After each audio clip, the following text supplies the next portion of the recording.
श्रीमते श्रीमते भक्ति वेदांत स्वामिनिति नामिने। नमस्ते सरस्वते देवे गौरवाणी प्रचारिणे निर्विशेष शून्यवादी पाश्चात्य देश तारिणे। जय श्री कृष्ण चैतन्य प्रभु नित्यानंद श्री अद्वैत गदाधर श्रीवासादि गौर भक्तवृंद। हरे कृष्ण कृष्ण कृष्ण हरे हरे, हरे राम राम राम हरे हरे। हरे कृष्ण। ग्रंथ श्रीमद् भागवतम द्वितीय स्कंद अध्याय 3 और श्लोक संख्या हम आज पढ़ेंगे श्लोक संख्या 25 से। यस प्रभु जी। हरे कृष्णा प्रभु जी, दंडवत प्रणाम। दंडवत प्रणाम। अथा विधेयं मनोनुकूलं प्रभाषसे भागवत प्रधान यदा हवेयास किरात्मविद्या विशारदो नृपति साधु पृष्ठः।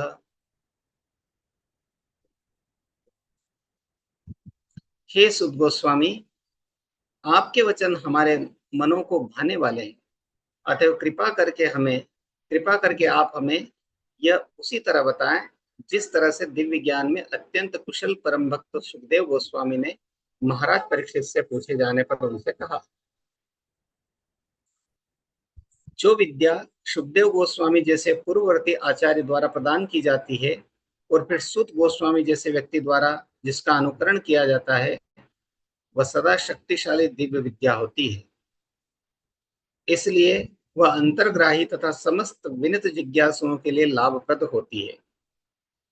इस प्रकार श्रीमद् भागवत के द्वितीय स्कंद के अंतर्गत शुद्ध भक्तिमय सेवा उदय परिवर्तन नामक तीसरे अध्याय के भक्ति वेदांत तात्पर्य पूर्ण हुए। हरे कृष्ण।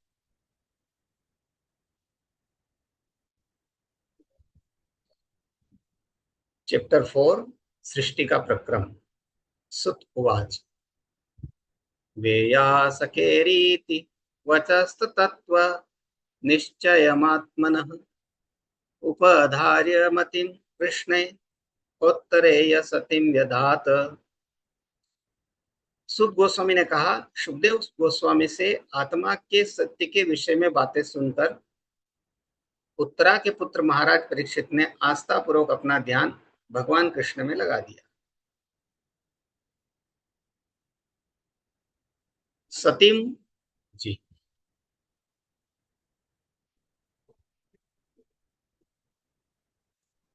आत्मजाया सुतागार पशु द्रविण बंधुषु राज्ये चाविकले नित्यम विरुणाम ममताम जहो।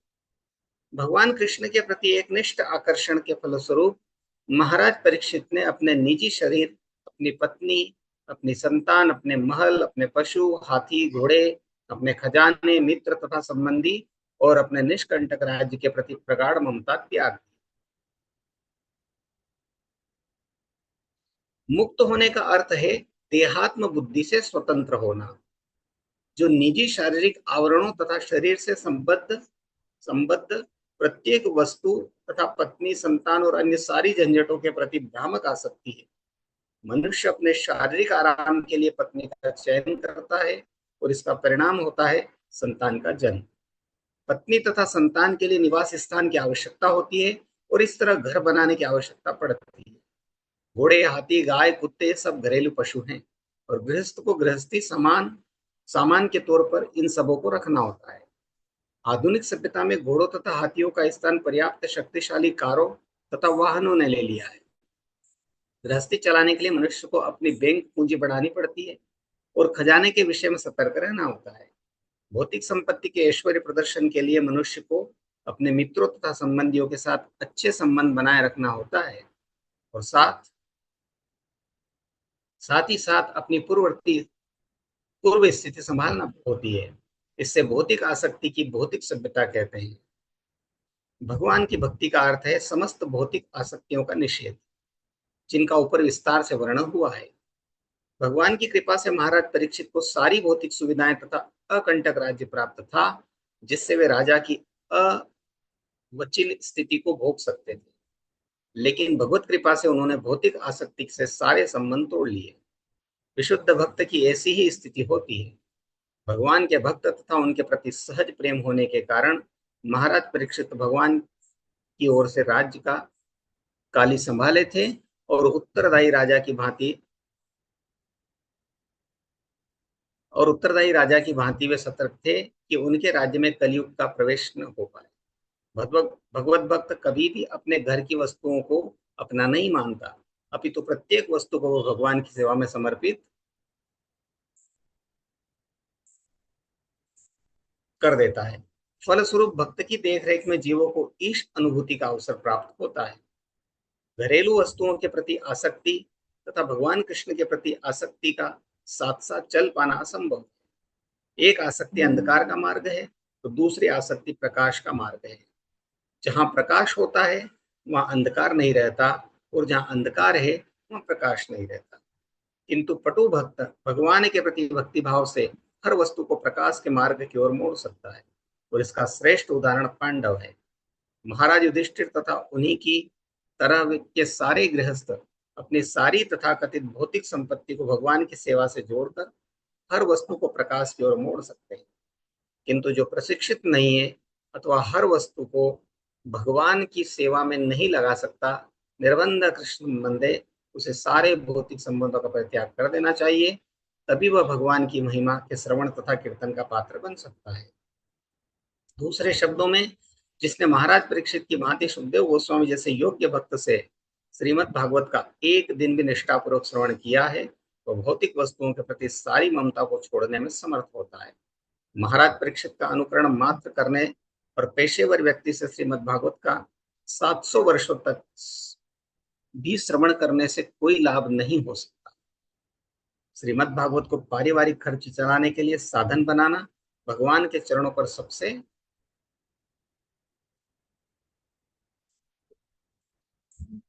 घोड़ा नामापराध है। सर्वशुभ क्रिया साम्यपि प्रमादः। हम्म। हरे कृष्ण। हरे कृष्ण।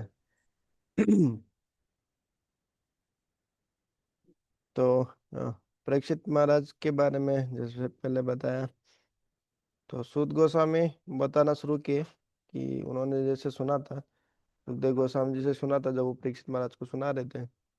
सुखदेव गोस्वामी से आत्मा के सत्य के विषय में बातें सुनकर उत्तरा के पुत्र महाराज परीक्षित ने आस्था पूर्वक अपना ध्यान भगवान श्री कृष्ण में लगा दिया। अभी 7 दिन बचे हैं तो अपना पूरा ध्यान भगवान में लगा दिया।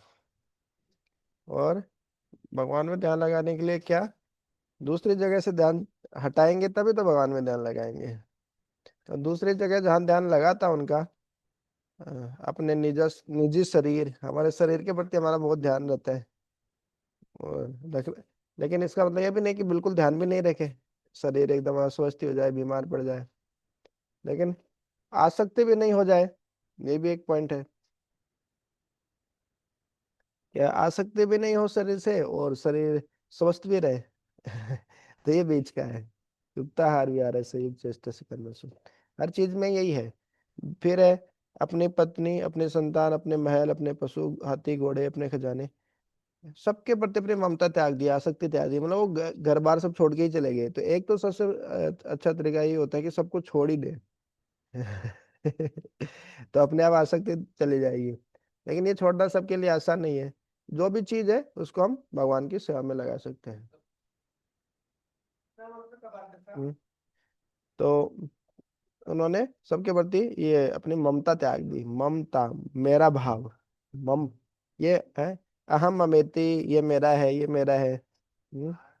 अयम निजः परो वेति इति गणना लघु चेतसा, जो छोटी चेतना वाले लोग हैं, ये मेरा है, तुम्हारा है, तेरा है, मेरा, तेरा मेरा करते ही रहते हैं। अगर कहीं पे भी जाए हम ये सब चीज चलती रहती है। लेकिन इसका मतलब ये नहीं है कि भक्त होता है वो ठीक है, ये तो मेरा नहीं है, चलो लूटो, जितना लूटना है लूट लो, अंधे पीछे कुत्ता खाए जैसे बोलते हैं ना वो कहावत में। वैसा भी नहीं है कि अपनी संपत्ति का दुरुपयोग, चलो कैसे भी दुरुपयोग होने दो। शिला प्रभुपाद जी एक बार रात में उठे और 12-1 बजे के लोग, और देखे नल से पानी टपक रहे हैं।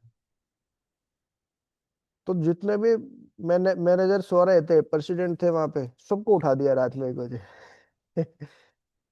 You are wasting my blood, तो मेरा खून बहा रहे हो, मतलब पानी पानी क्यों बह रहा है ये? तो एक पैसे का भी दुरुपयोग नहीं हो, भगवान के भक्त इसके प्रति भी सचेत होता है। लेकिन ऐसा नहीं कि चलो सब भगवान का है, चलो मेरा कुछ भी नहीं है, चलो जैसे भी उपयोग हो रहा है होने दो, वेस्टेज हो रहा है होने दो, ये सब भी नहीं है। और दूसरे समय खुद के लिए नहीं है, भगवान की सेवा के लिए उस चीजों से आसक्ति है। तो ये उससे उससे भी बड़ा है। लेकिन जैसे इसमें बता रहे हैं कि दो ही तरीके हैं, या तो जो भी चीज है सबको भगवान की सेवा में लगा के भगवान की सेवा के ही दृष्टिकोण से देखें कि ये बहुत सारी चीजें हैं, ठीक है, भगवान ने दी हमको, तो इनको हम भगवान की सेवा में लगाएंगे। भगवान की सेवा में लगाएंगे खाली, मतलब सोचेंगे नहीं, उनको लगाएंगे भी हम। और दूसरा है कि उनको बिल्कुल ही छोड़ दे, तो त्याग का मार्ग है। तो परीक्षित महाराज सब कुछ छोड़ छाड़ दिए, क्योंकि एक साथ नहीं चल सकता। अब कोई बोले कि मैं भौतिक इंद्रिय तृप्ति भी करूं और इंद्रियों की शुद्धि भी हो जाए, तो ऐसे तो नहीं हो सकता। कोई बीमारी हो जाए, कोलेस्ट्रॉल हो गया, उसके बाद में बोले आलू के परांठे भी खाऊं मैं, समोसा भी खाऊं, और मेरा कोलेस्ट्रॉल भी सही हो जाए। तो सोयाबीन का रिफाइन ऑयल खाएंगे, और फिर बोले कोलेस्ट्रॉल भी ठीक हो जाए, तो दोनों तो एक साथ नहीं हो सकते। तो अंधकार और प्रकाश दोनों एक साथ नहीं हो सकते। तो चीजों के प्रति आसक्ति को छोड़ना पड़ता है। निर्बंध है कृष्ण संबंधी। तो एक तो यही तरीका है कि त्याग में भी आनंद है। त्याग, किसी चीज की आसक्ति, जैसे हमारे पास कोई है ही नहीं, अभी मोबाइल नहीं है, लैपटॉप, कोई टेंशन ही नहीं है, आराम से घूमो। मोबाइल साथ में रहता तो बार बार देखते रहो, अरे गुम तो नहीं गया, कुछ हो कहीं गिर तो नहीं गया, कुछ हो तो नहीं गया, कोई मैसेज तो नहीं आ गया। तो एक बंधन है। इस कारण वानप्रस्थ का भी मजा लेना चाहिए, गृहस्थ आश्रम के बाद में। जो हमारा वर्णाश्रम धर्म है, तो त्याग का भी एक आनंद होता है, भगवान से जुड़ने का, भौतिक चीजों को त्यागने का। हम्म, या फिर हम जब तक घर गृहस्थ में है, या जो भी हमारी को ना कोई आसक्ति रहती है, तो हम यदि उसको त्याग नहीं पाए, तो कम से कम उसको भगवान की सेवा में हम लगाने का प्रयास करें। कि पत्नी किस लिए है? पत्नी है पति को भगवान की सेवा में सहयोग करने के लिए। बच्चे भी इसी इसी निमित्त है। तो इस प्रकार से जब सब कोई भगवान की सेवा में करते हैं, तो वो कोई बंधन नहीं है। कि घर गृहस्थ भी कोई बंधन नहीं है, वो भी एक मुक्ति का कारण ही हो जाता है एक तरीके से, क्योंकि वो भगवत भक्ति में सहायता कर रहे हैं वो लोग भी। तो वही बता रहे प्रभा जी, निर्बंध है कृष्ण संबंधी, हर वस्तु को भगवान की सेवा में लगाना चाहिए। नहीं लगा सकते तो फिर उसका परित्याग कर देना चाहिए। नहीं तो क्या होगा कि बोले 700 सालों तक भी भागवत का श्रवण करेंगे तो कोई लाभ नहीं होगा, क्योंकि यदि किसी ऐसे व्यक्ति से हम श्रवण कर रहे हैं, सुन रहे हैं, जो केवल व्यवसायिक अ, कथा कर रहा है, प्रवचन कर रहा है, कि भागवत को पारिवारिक खर्च निकालने के लिए साधन बनाते हैं लोग, कथा के भागवत कथा भी करते हैं, कुछ भी करते हैं, तो ये भगवान के चरणों पे, भागवत के चरणों पे सबसे बड़ा अपराध है। ये साथ नाम के बल पर अपराध करना है। हाँ, हरि नाम को वेदों वर्णित ये जो 10 नाम अपराध आते हैं, उसमें एक ये आता है, सर्व शुभ क्रिया साम्य अपि प्रमाद है। ये कर्म कांड के समान समझना इस हरि नाम को, भागवत कथा को, तो वो भी एक अपराध है। ठीक है, आगे बढ़ते हैं। प्रपृच्छ चेमवेवार्थं यन्मा प्रचक्त सत्तमाः कृष्णानुभाव श्रवणे श्रद्दधानो महामनाः संस्थां विज्ञाय संन्यस्य कर्मत्रे वर्गिकं च यत वासुदेवे भगवती आत्मभावं दृढ़ं गतः।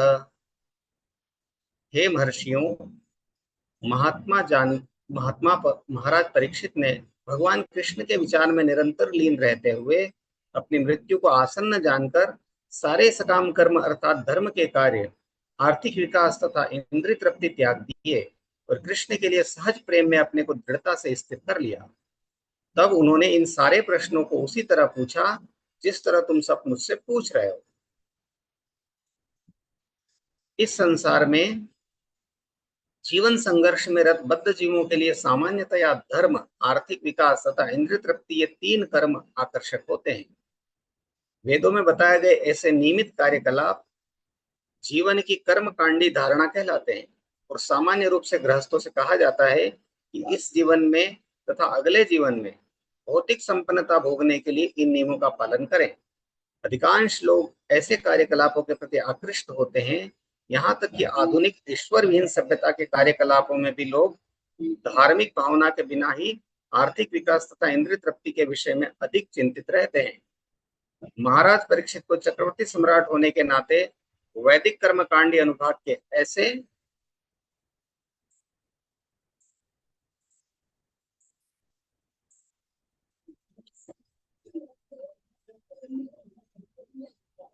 ऐसे विधि विधानों का पालन करना अनिवार्य था, लेकिन सुखदेव गोस्वामी की संगति मात्र से वे भली भांति जान सके कि भगवान श्री कृष्ण वासुदेव ही सर्वे सर्वा है, जिनके प्रति उन्हें अपने जन्म से ही सहज प्रेम था। इस प्रकार उन्होंने समस्त वैदिक कर्मकांडी कार्यों को त्याग कर भगवान पर अपना मन स्थिर कर लिया। यह सिद्धि अवस्था ज्ञानियों को कई जन्मों के बाद प्राप्त हो पाती है। मुक्ति के लिए प्रयत्नशील ये ज्ञानी सकाम कर्मियों से 1000 गुना अच्छे हैं, और ऐसे लाखों योनियों में कोई एक वास्तव में मुक्त हो पाता है। ऐसे लाखों मुक्त व्यक्तियों में से विरला ही कोई एक ऐसा होता है जो भगवान के चरण कमलों में अपने मन को स्थिर कर पाता है। जैसा कि भगवान ने स्वयं भगवत गीता 7:19 में घोषित किया है, महाराज परीक्षित को विशेष रूप से महामनाह शब्द से घोषित किया गया है, जो उन्हें भगवत गीता में वर्णित महात्माओं के समान बना देता है। बाद के युगों में भी इस तरह के अनेक महात्मा हुए हैं। वे भी जीवन की समस्त कर्मकांडी धारणाओं का परित्याग करके भगवान पर पूर्ण रूपेण आश्रित रहे। भगवान चैतन्य ने, जो साक्षात भगवान श्री कृष्ण ही है, शिक्षाष्टक 8 में शिक्षा दी है। आश्लिष्यवादरताम विनष्टु माम दर्शनान मर्महताम करोतु वा यथा तथा वा विदधातु लंपटो मत प्राणनाथस्तु स एव नापरः। अनेक भक्तों स्त्रियों के प्रेमी भगवान कृष्ण चाहे मुझ शरणागत दासी का आलिंगन करे या अपने पांवों के नीचे रौंद दे या मेरे समक्ष दीर्घ काल तक प्रकट न होकर मेरे हृदय को भग्न कर दे, तो भी वे मेरे हृदय के परमेश्वर हैं। श्री रूप गोस्वामी ने इस प्रकार कहा है,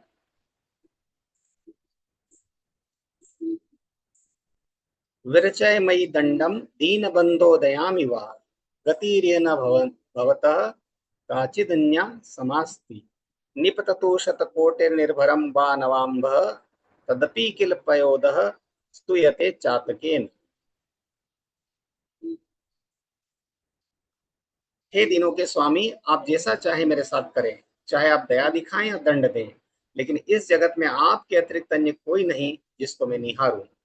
चातक पक्षी सदैव बादल से प्रार्थना करता है, चाहे वह वृष्टि करे या वज्र गिरा दे। श्री भगवान चैतन्य के दादा गुरु श्री माधवेंद्रपुरी ने निम्नलिखित शब्दों के साथ समस्त कर्मकांडी उत्तरदायित्वों से छुट्टी पा ली थी। संध्या वंदन भद्रमस्तु भवतो भो स्नान तुभ्यं नमो भो देवा पितरश्च तर्पण विदो नाहं क्षमा क्षम्यताम् यत्र क्वापि निषद्य यादव कुलोत्तमस्य कंसद्विषः स्मारं स्मारमघं परामितलनं तदलं मन्ये किं मन्येन मे। हे संध्या वंदन, तुम्हारा कल्याण हो। हे प्रातः स्नान, मैं तुम्हें अंतिम नमस्कार करता हूँ। हे देवों तथा पितरों, आप मुझे क्षमा करें, मैं आपकी प्रसन्नता के लिए और अधिक अर्पण करने में अक्षम हूँ। अब मैंने महान यदुवंशी तथा कंस के महान शत्रु भगवान श्री कृष्ण को सर्वत्र स्मरण करते हुए अपने समस्त पापों के फलों से अपने को मुक्त करने का निश्चय किया है। मैं सोचता हूँ कि यही मेरे लिए पर्याप्त है, अतएव अब आगे प्रयास करने से क्या लाभ। श्री माधवेंद्रपुरी ने आगे कहा है, मुग्धम माम निगदंतु नीति निपुणा भ्रांत मुहुर्वेदिका मंदम बांधव संचया जड़धियम मुक्तादरा सोदरा उन्मतम धनिनो विवेक चतुराः कामम महादाम्बिकम मोक्तुम न क्षामते मनागपि मनो गोविंद पादस्पृहाम। भले ही नीति निपुण लोग मुझ पर भ्रमित होने का दोषारोपण करें, किंतु मुझे इसकी परवाह नहीं है। वैदिक कर्म में पटु लोग मुझे पथभ्रष्ट कह लें, मेरे मित्र तथा संबंधी मुझे हताश कहें, मेरे भाई मुझे मूर्ख कहें और धनवान लोग मुझे पागल कहकर उंगली उठाएं और विद्वान दार्शनिक भले ही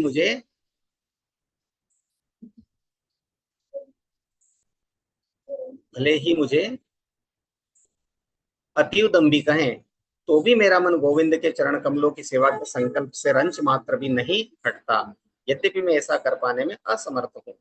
और प्रहलाद महाराज ने भी कहा है, धर्मार्थ काम इति यो भी हित स्त्री वर्ग श्रिया इच्छा त्रयी नयदमो विविधा च वार्ता मन्ये तवेदत् अखिलम निगमस्य सत्यम स्वात्मार्ण स्वात् स्वात्मार्पणम स्वसुहृद परमश्च पुंस। मोक्ष पद प्राप्त करने के 3 उपाय माने गए हैं, धर्म अर्थ तथा काम। इनमें से विशेष रूप से इच्छा त्रयी, आत्मज्ञान, सकाम कर्म का ज्ञान, तर्क तथा राजनीति एवं अर्थशास्त्र जीविका के विभिन्न साधन हैं। ये सब वैदिक शिक्षा के विभिन्न विषय हैं, अतः मैंने क्षणिक गतिविधियां मानता हूँ। इसके विपरीत भगवान विष्णु के शरणागति जीवन का वास्तविक लाभ है और मैं इसे परम सत्य मानता हूँ। भागवत 7.6.26।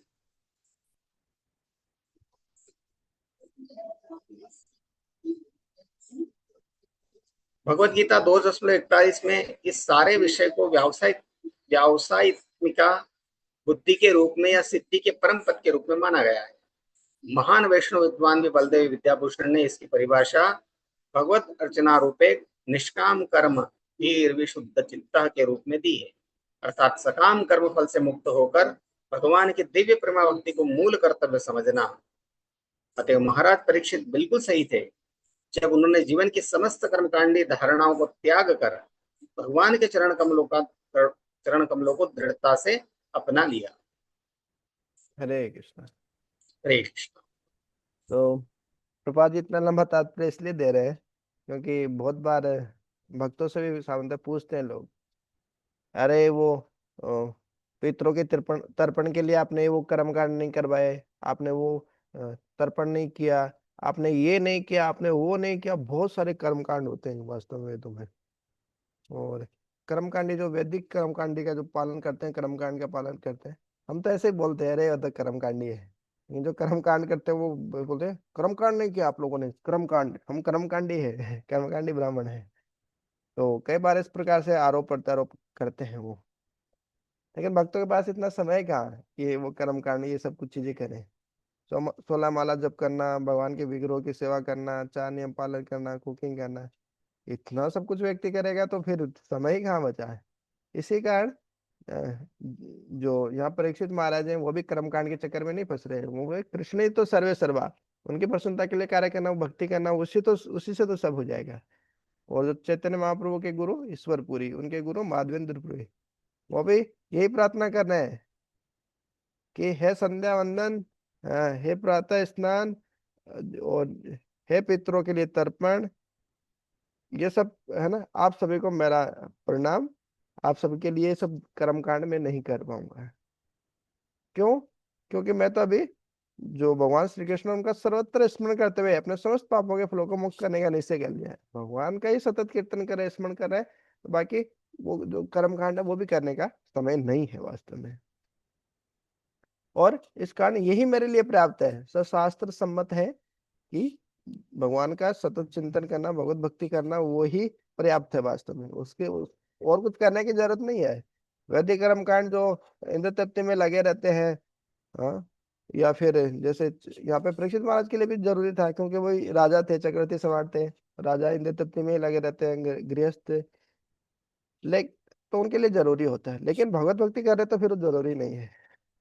हम्म। तो सबको नमस्कार कर दिया, आप सबको नमस्कार मेरा हम आपके ये सब नहीं कर पाएंगे हम। क्यों?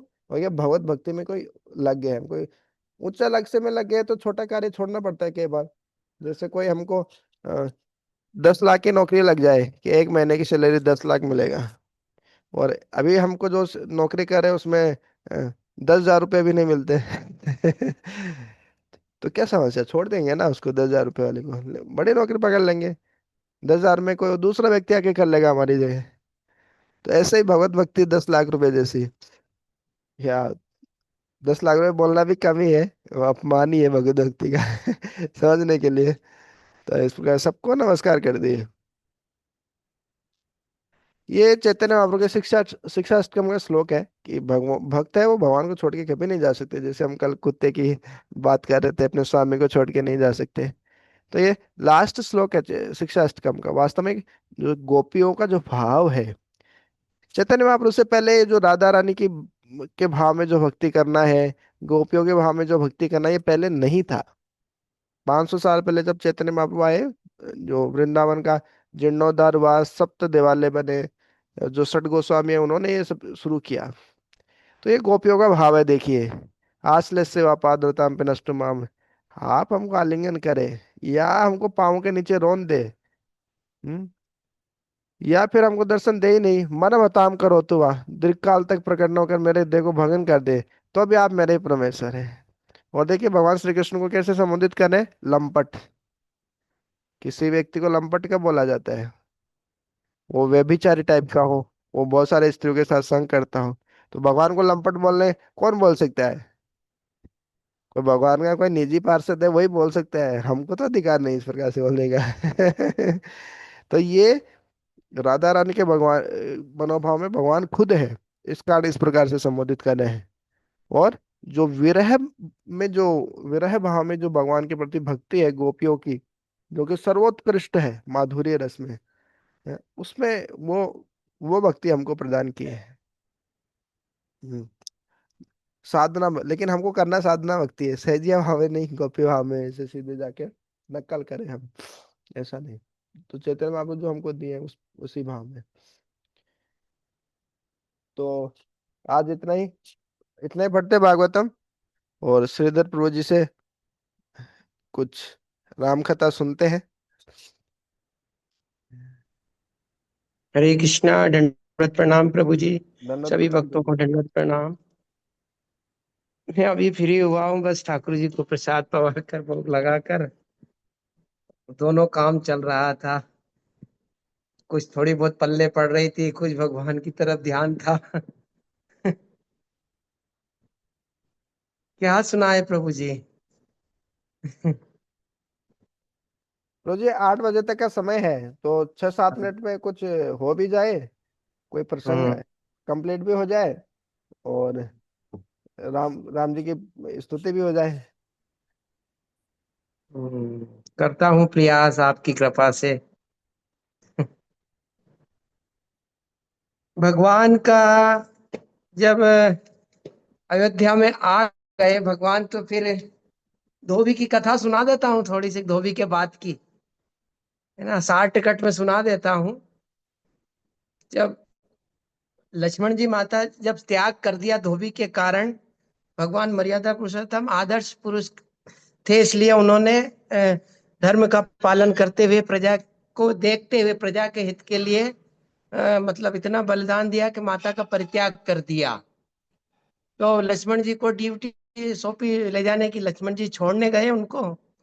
तो लक्ष्मण जी जब एक वृक्ष के नीचे आसन बिछा दिया लक्ष्मण जी ने, और लक्ष्मण जी माता से क्षमा मांग रहे हैं कि हे मैया, हे माता, मुझे क्षमा कर दीजिए, इसमें मेरा दोष नहीं है, लेकिन भैया की आज्ञा का पालन करना ये मेरा धर्म है। तो वाल्मीकि जी के आश्रम के निकट ही, आसपास थोड़ा कहीं, उनको माता जी को छोड़ के आए थे। जब ये खबर वाल्मीकि ऋषि के आश्रम में पहुंची, तो सभी वहां के जो सेवक थे वो सब माता जी को लेने पहुंच गए। इन्हें उनको फिर वहां से बड़े सम्मान के साथ, आदर के साथ माता को गाजे बाजे के साथ में आश्रम में लेकर के आए थे। कुछ दिनों के पश्चात माता को दो पुत्रों का प्रादुर्भाव होता है, प्राकट्य होता है, जिनका नाम फिर नामकरण वाल्मीकि ऋषि नहीं, वो मतलब उनको वाल्मीकि भगवान कहा गया है, क्योंकि त्रिकालदर्शी थे। तो वाल्मीकि भगवान ने उनका नामकरण करा, लव कुश नाम रखा। तत्पश्चात फिर वाल्मीकि भगवान ने उनको शस्त्रों का ज्ञान कराया, उनको दिव्य शस्त्र दिए, प्रदान कराए। यानी इतने दिव्य शस्त्र प्रदान कराए, वाल्मीकि भगवान ऋषि ने कि अजय जो मतलब उनको कोई जीत ना सके, इस प्रकार से उनको शस्त्र उनको प्रदान कराए। फिर उनका यज्ञोपवीत संस्कार कराया बाद में वाल्मीकि भगवान ने। तो एक दिन क्या हुआ कि वो संध्या वंदन के लिए जा रहे थे, तो स्नान करने के बाद कहीं नदी होगी वहीं पर, नदी का तो हमें पता नहीं कौन सी नदी थी। स्नान करने के बाद एक वृक्ष के नीचे बैठ जाते हैं और दोनों भाई संध्या वंदन करने लग जाते हैं। तो वहां पर उस वृक्ष के नीचे नाग देवता रहते थे, बहुत बड़े नाग थे। तो वो ऐसे खड़े रहे हो गए उनको, वो तो दोनों साधना में थे, संध्या वंदन कर रहे थे। लेकिन ये घटना वाल्मीकि भगवान को पता चल गया उनको। तो एक शिष्य को वहां से तुरंत भेजते हैं कि आप जाइए तुरंत और उस वृक्ष के नीचे जो नाग देवता है उनको बोल दीजिए कि आप यहाँ से कहीं अन्य दूसरे स्थान पर चले जाइए। तो जब ये वहां पर वाल्मीकि ऋषि के जो शिष्य आए थे, उन्होंने कहा नागराज से कि यहाँ पर हमारे बच्चे जो है ये संध्या वंदन करते और ये नित्य आएंगे ही सही यहाँ पर, तो आप कहीं दूसरे स्थान पर यहाँ से स्थान चेंज कर लीजिए अपना। तो ये कानों बच्चों के, ये आवाज जो ध्वनि थी ये बच्चों के कानों पर चली जाती है। तो दोनों दोनों नेत्र खोलकर बोलते हैं कि नहीं नहीं, ऐसा नहीं होगा, हमारे कारण किसी को कष्ट हो, ये हमारी माता ने ऐसा नहीं कहा है। और हम भी पृथ्वी की संतान है, वो भी पृथ्वी की संतान है, तो सब प्रेम से रहेंगे, हिल मिल के रहेंगे, तो हमारे द्वारा इनको कष्ट नहीं होना चाहिए। तो जो आए थे शिष्य उनके आए थे, उन्होंने कहा कि गुरु का तो आदेश है कि इनको यहाँ से जाना है। तो दोनों बच्चे कहते हैं लवकुश कि हम गुरु से आज्ञा पुनः लेकर के आते हैं। तो दोनों जाते हैं, दोनों भाई लवकुश, और गुरु से आज्ञा लेकर के आते हैं। और फिर वो उनको वहीं पर इस प्रकार से उनको वहीं पर स्थापित कर दिया, इन्हें जाने की अनुमति नहीं थी। फिर आगे तो बहुत सारी लीलाएं हुई। जब माता धान कूटती थी तो बच्चे, इसके पहले की घटना है, धान में भी वो उसमें धान देते थे और सूखी लकड़ी लेने भी गए थे जंगल में। इस प्रकार से मतलब बहुत अच्छी लीलाएं करी। तो एक दिन जब रामायण लिख रहे थे वाल्मीकि भगवान, तो ये राम कथा उन्होंने सुनाई, तो यहीं तक सुनाई जहां तक ये घटना चल रही थी। आगे की जो रामायण थी वो वाल्मीकि जी नहीं सुनाए। तो फिर उन्होंने कहा,